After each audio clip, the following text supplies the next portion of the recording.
ಆ ಉಳ್ಳಾಗಡ್ಡಿ ಏನಾಯ್ತಂದ್ರೆ ಮೊದಲು ಸುರುವಿಗೆ ಸರಿಯಾಗಿ ಬತ್ತದು ಬಂದ ಮೇಲೆ ಆ ವರ್ಷ ಸ್ವಲ್ಪ ಮಳೆ ಜಾಸ್ತಿ ಆಯಿತು.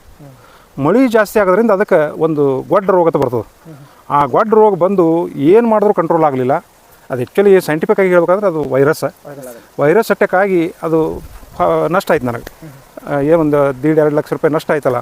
ಅವಾಗ ನಾ ಕುತ್ಕೊಂಡು ಹೆಚ್ಚು ವಿಚಾರ ಮಾಡಿದೆ, ನಾ ಬೆಳೆ ಮಾಡಬೇಕು, ಅದು ಹೆಂಗೆ ಇರ್ಬೇಕಂದ್ರೆ ಅದಕ್ಕೆ ರೋಗ ರುಜಿ ಇರಬಾರ್ದು, ಮೆಣಸಿನ ಇರಬಾರ್ದು.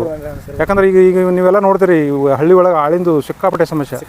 ಹಾಂ, ಲೇಬರ್ ಕಡಿಮೆ ಇರಬೇಕು, ಮೇಂಟೆನೆನ್ಸ್ ಇರಬಾರ್ದು, ಫಲ ಕೊಡಬೇಕು, ರೋಗ ರುಜಿ ಇರಬಾರ್ದು.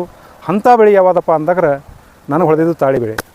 ಹಾಂ, ಓಕೆ ಸರ್. ಇದು ಗಿಡ ನಮ್ಮ ಉತ್ತರ ಕರ್ನಾಟಕದಲ್ಲಿ ಅಂದರೆ ಹೆಂಗೆ ಒಂದು ಸರಿ ಮಳೆ ಬರಲ್ಲ, ಒಂದು ಸರಿ ಬೆಳೆ ಬರಲ್ಲ, ಬರೀ ಬಿಸಿಲೇ ಇರ್ತದೆ. ಸೊ ಇಲ್ಲಿ ಇದು ನಮ್ಮ ನೆಲಕ್ಕೆ ಹೆಂಗೆ ಹೋಗ್ತದೆ ಇದು? ಆ್ಯಕ್ಚುಲಿ ಇದು ಶೀತ ವಲಯದ ಬೆಳೆ.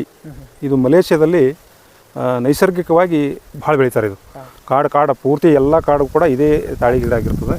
ಆದರೂ ಭಾರತದಲ್ಲಿ ಇದು ಬಂದದು. ನಾವು ಸುಮಾರು ಎಲ್ಲ ಎಣ್ಣೆಯನ್ನು ಮಲೇಷ್ಯಾ ಮತ್ತು ಇತರ ದೇಶಗಳಿಂದ ಇಂಪೋರ್ಟ್ ಮಾಡ್ತಿದ್ದೆವು. ನಮ್ಮ ಮೋದಿಜಿಯವರು ಇದನ್ನು ಮನಗಂಡು ಇದನ್ನು ನಮ್ಮ ಭಾರತಕ್ಕೆ ಯಾಕೆ ತರಬಾರ್ದು ಅಂತ ಹೇಳಿದ್ರೆ ಭಾರತಕ್ಕೆ ತಂದ ನಂತರ ಇಲ್ಲಿ ಪ್ರಯೋಗ ಮಾಡ್ಯಾರ. ಇದಕ್ಕೆ ಒಂದೇ ಒಂದು ಏನಪ್ಪ ಅಂದ್ರೆ ಇದಕ್ಕೆ ಜಮೀನು ಯಾವ ರೀತಿ ಇದಾದರೂ ಇದು ಬೆಳೀತದೆ. ಹಾಂ, ಫಲವತ್ತತೆ ಬೇಕು, ಅಂಥದ್ದೇ ಬೇಕು, ಇಂಥದ್ದೇ ಬೇಕು ಅನ್ನಲ್ಲ. ಇದು ಜೌಳು ಭೂಮಿ ಅಂತ ಹೇಳ್ತಿರಲ್ಲ, ಆ ಜೌಳು ಭೂಮಿಯೊಳಗಂತೂ ಅಗದಿ ಮನಗಂಡು ಬೆಳೀತದೆ. ಇದರಲ್ಲೂ ಬೆಳಿಬೋದು ಇದು.